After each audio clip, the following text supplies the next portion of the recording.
नमस्कार प्रिय विद्यार्थियों।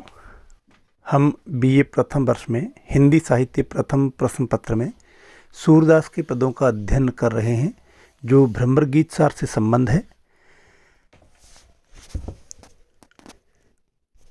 आज हम जो पद लेंगे वो इस प्रकार है। हरि काहे के अंतर्यामी, जो हरि मिलत नहीं यही अवसर, अवधि बतावत लामी, अपनी चोप जाए उठ बैठे और नीरस बेकामी, सो कह पीर पराई जाने जो हरि गरुड़ा गामी, आई उघरी प्रीति कलैसी जैसे खाटी आमी, सूर इते पर अनख मरती है ऊधु पीवत मामी। तो इस पद में सूरदास कहना चाहते हैं कि गोपियाँ कहती है कि हरि काहे के अंतर्यामी, यानी श्री कृष्ण दूसरों के मन की बात को समझने वाले नहीं हैं, वे अंतर्यामी नहीं हैं। उन्हें अंतर्यामी कहना ठीक नहीं है। अगर वे अंतर्यामी होते तो हमारे मन की पीड़ा को जरूर समझते और हमारी विरह वेदना को दूर करने के लिए यहाँ जरूर आते।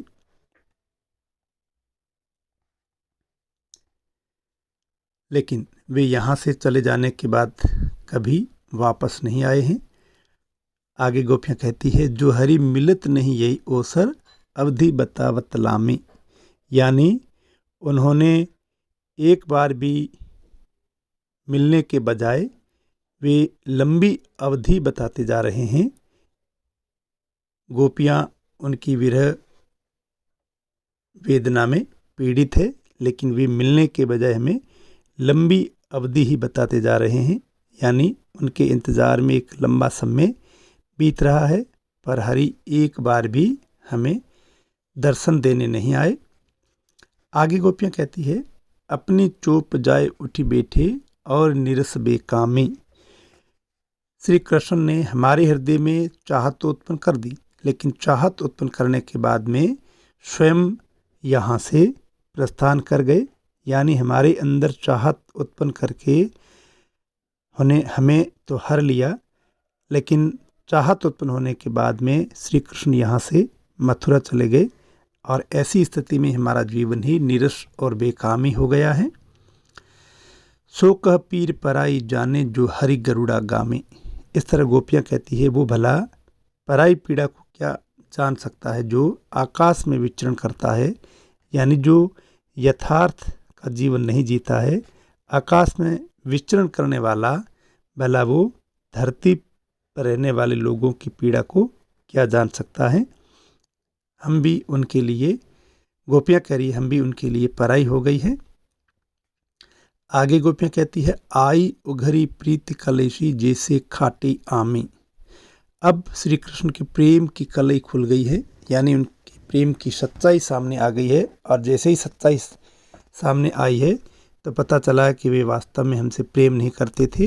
वे तो हमें हर करके मथुरा चले गए और हमें भुला दिया। उनके प्रेम का पता अब चलता है जैसे खाटी आमे, यानी आम को खाने से पता चलता है कि वो खट्टा है या मीठा। उसी तरह उनके प्रेम की सच्चाई भी सामने आ गई है। सूर इते पर अनख मरती है ऊधो पीवत मामी। इस तरह से सूरदास कहते हैं कि गोपियाँ उद्धव से कहने लगी, हम अपने असफल प्रेम की कुड्डन तथा उनको देख नहीं पाने के कारण हम उनकी वीर व्यथा में व्यथित हैं, मरी जा रही हैं। जबकि श्री कृष्ण जो है अपनी ही बात पर अड़े हुए हैं, यानी हमसे प्रेम की बात से वो इनकार करते हैं और स्वयं कुब्जा के प्रेम के आगोश में समाये हुए हैं। तो इस तरह से इस पद में भी गोपियाँ उद्धव को निरुत्तर करती हैं। इसमें मुहावरों का भी प्रयोग हुआ है और जैसे खाटी आमी में उपमा अलंकार हैं। अगला पद इस प्रकार है, बिलक जनी मानहु ऊधो प्यारे, व मथुरा काजर की कोठरी जे आवहीं ते कारे, तुम कारे सफलक सुत कारे कारे मधुप भंवारे, तिनके संग अधिक छवि उपजत कमल नैन मन आरे, जानहु नील माट ते काढ़े ले जमुना जू पखारे, ता गुण श्याम भई कालिंदी सूर श्याम गुण न्यारे। गोपियाँ कहती है, बिलग जान मानहु उधो प्यारे, हे उधव तुम हमारी बातों का बुरा मत मानना, हम जो कह रही हैं वो सही कह रही हैं। क्या कह रही गोपियाँ? वह मथुरा काजर की कोठरी ले आवहीं ते कारे। मथुरा काजल की कोठरी है, जो भी आता है वह काला होता है। तुम कारे, हे उद्धव तुम भी काले हो। सफलक सुत कारे, अक्रूर जो श्री कृष्ण को यहाँ से ले गए थे वे भी काले। कारे मधुप भंवारे, और ये भ्रमर जो उड़ रहे ये भी काले हैं। तिनके संग अधिक छवि उपजत, कमल नैन मनि आरे। कमल के सम्मान नैनों वाले मनमोहक श्री कृष्ण भी इनके संग अधिक सुंदर लगते हैं। यानी ये सभी काले हैं, और उन कालों के बीच में कृष्ण जो कमल के सम्मान नैनों वाले हैं वे भी सुंदर लगते हैं, उनकी छवि शोभा देती है। जानहु नील माट ते काढ़े ले जमुना जू पखारे। ऐसे लगता है मानो इन सभी को नीले मटके से निकाल कर यमुना नदी में पखार दिया है। ता गुण श्याम भई कालिंदी सूर श्याम गुण न्यारे। और गोपियाँ कहती है कि ऐसे लगता है जैसे नीले मटके से निकाल कर उन्हें यमुना में पखारा गया और जिससे यमुना भी काली हो गई हैं। तो इस तरह से गोपियाँ उद्धव को निरुत्तर करती है। इस पद में कमल नैन में उपमा अलंकार है, जानहु नील माट ते काढ़े में उत्प्रेक्ष अलंकार है, संभावना व्यक्त की गई है। अगला पद इस प्रकार है, अपने स्वार्थ को सब कोऊ, चुप करी रहो मधुप रस लंपट, तुम देखे अरुबोऊ, औरो कछु संदेश कहन को, कही पठ्यो किन सोऊ, लीन्हे फिरत सो जोग जुवतिन को बड़े सयाने दोऊ, तब कत मोहन रास खिलाई जो पे ज्ञान होतो, अब हमरे जी बैठो ये पद होनी हो सो हो, मिटी गयो मान परेखो उधो, हृदय हतो सो हो, सूरदास प्रभु गोकुल नायक चित चिंता अब खो। इस तरह से गोपियाँ कहती है, अपने स्वार्थ को सब को, यानी सभी अपने स्वार्थ में लगे हुए हैं। चुप करी रहो मधुप रस लंपट, तुम देखे अरुबोऊ। गोपियाँ कहती है कि हे मधुप रस के लोभी उद्धव, तुम चुप रहो, तुम्हें भी देख लिया और तुम्हारे कृष्ण को भी देख लिया, जिनका तुम संदेश लेकर के यहाँ आए हो, जिन्होंने संदेश वाहक बना करके तुम्हें भेजा है, और तुम हमें अब निर्गुण ज्ञान योग का संदेश दे रहे हो। औरों कछु संदेश कहन को, कही पठ्यो किन सोऊ। गोपियाँ कहती है कि तुम्हें और भी कोई संदेश देने के लिए कहा है, और कोई तुम्हें हमारे पास भेजते समय ऐसा कहा है कोई, तो तुम वो भी हमें बता दो। लीने फिरत जोग युवतिन को बड़े सयाने दो, तुम हम युवतियों के लिए, कोमल गोपिकाओं के लिए तुम योग की शिक्षा दे रहे हो, बड़े समझदार लगते हो तुम दोनों ही। तब कत मोहन रास खिलाई जो पे ज्ञान हो, तो उन्हें ज्ञान ही देना था, इस तरह का निर्गुण योग का संदेश देना था, तो उन्होंने हमारे साथ रास क्यों खिलाई, रास क्यों रचाई, अर्थात हमारे साथ केली क्रीड़ाएँ क्यों की, हमें अपने प्रेम में क्यों हर लिया। अब हमरे जी बैठो ये पद होनी हो सो। गोपियाँ कहती अब जो होना है वो हो जाए, हमारे हृदय में यह बैठ गया है कि अब हमारे एकमात्र श्री कृष्ण ने, उनके अलावा और कोई नहीं। मिट्टी गयो मान परेखो उधो, हृदय हतो सुहो। इस तरह से गोपियाँ कहती है कि हमारे हृदय में जो उनके प्रति मान था वो मिट गया है, और अब जो होना है वो हो जाए, हम तो उनकी ही हैं। सूरदास प्रभु गोकुल नायक चित चिंता अब खो। इस तरह से गोपियाँ कहती है श्री कृष्ण तो गोकुल के स्वामी हैं, और गोकुल के स्वामी वे ही रहेंगे। ऐसी स्थिति में हम तुम्हारे निर्गुण ज्ञान योग को अपनाने वाली नहीं हैं। हमें किसी तरह की चिंता नहीं है, क्योंकि हमारा हृदय पूरी तरह से श्री कृष्ण के प्रति समर्पित है। इस तरह से गोपियां उद्धव को निरुत्तर करती हैं।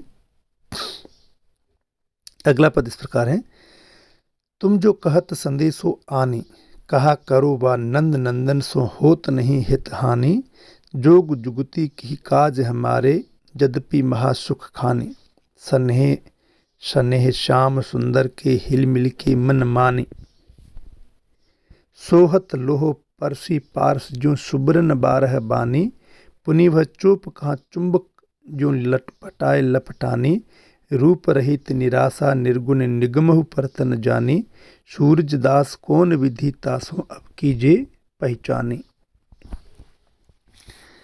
गोपियाँ कहती है, तुम जो कहत संदेशो आनी, तुम जो संदेश दे रहे हो, निर्गुण ज्ञान योग का संदेश दे रहे हो। निर्गुण ज्ञान योग का संदेश अपनी जगह है, लेकिन हमारा मन तो पूरी तरह से कृष्ण के प्रति समर्पित है। कहा करो वा नंद नंदन सो होत नहीं हित हानि। ऐसी स्थिति में गोपियाँ कहती है, हम श्री कृष्ण के प्रेम को छोड़ नहीं सकती, हम उनके अलावा जी नहीं सकती। जोग जुगति की काम हमारे यद्यपि महासुख खाने। गोपियाँ कहती है, यद्यपि योग की युक्ति से सुख मिलता है, यद्यपि सुखों की खान है योग, लेकिन वो योग की युक्ति हमारे किस काम की, क्योंकि हम तो पूरी तरह से श्री कृष्ण को समर्पित हो गई हैं। इसलिए महा सुख होते हुए भी हमारे योग कोई काम का नहीं है। सन्हे सन्हे श्याम सुंदर के हिलमिल के मन मानी।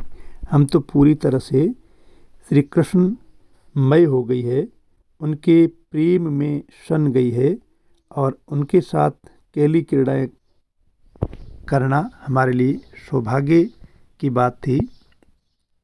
ऐसी स्थिति में हम भला उन्हें कैसे भुला सकती हैं। सोहत लोह पारसी परसी पारस जो सुबरन बारह बानी। अब गोपियाँ कहती है, जिस प्रकार पारस पत्थर को छूने से लोहा एकदम खरा सोना हो जाता है, उसी प्रकार श्री कृष्ण के प्रेम संबंध से हमारा मन भी पूरी तरह से निर्मल हो गया है, समर्पित हो गया है। पुनि वह चोप कहाँ चुंबक जो लटपटाए लपटानी। और कहती है कि जिस तरह चुंबक के आकर्षण से लोहा उसे लिपट जाता है, और उसी तरह हमारा भी मन उनसे जुड़ गया है। लेकिन अब वो कृष्ण हमारे बीच नहीं है, अब वो आकर्षण भी नहीं रहा।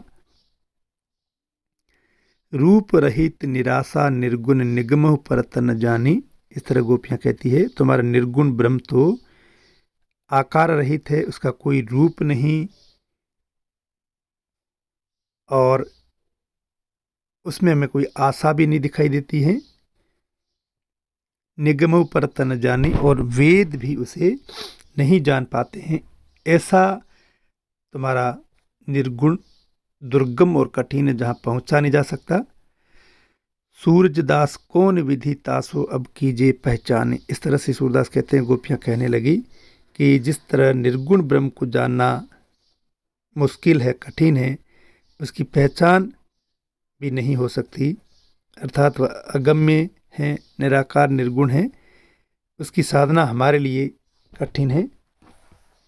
ऐसी स्थिति में गोपियाँ कहती है, तुम्हारा निर्गुण ज्ञान योग का संदेश हम गोपियों के लिए निरर्थक है, कोई काम का नहीं है। तो इस तरह से यहाँ गोपियाँ उद्धव को निरुत्तर करती हैं और कहती हैं कि तुम्हारा निर्गुण ज्ञान योग का संदेश हमारे कोई काम का नहीं है। धन्यवाद।